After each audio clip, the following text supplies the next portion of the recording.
ভালোবাসায় এবং কোরআনের আকর্ষণে আমার পথ চলা ভিন্ন হয়ে গেছে।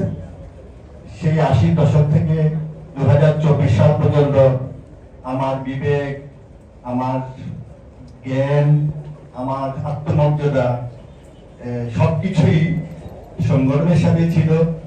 এক মুহূর্তের জন্য আমরা সংগঠন থেকে বিচ্ছিন্ন ছিলাম না। সংগঠন ছাত্র শিবির আমাদেরকে মানুষ বানিয়েছে। ইসলামী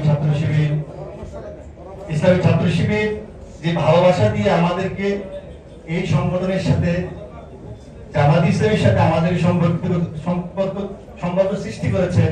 সবার প্রতি উদাত্ত আহ্বান থাকবে, ভালোবাসা দিয়ে, উদারতা দিয়ে আমরা যে কোনো সকল মানুষকে নিয়ে একটা সুন্দর চট্টগ্রাম, একটা সুন্দর বাংলাদেশ সৃষ্টি করতে পারি। আমার এই পরামর্শ। ধন্যবাদ সবাইকে। আসসালামু আলাইকুম।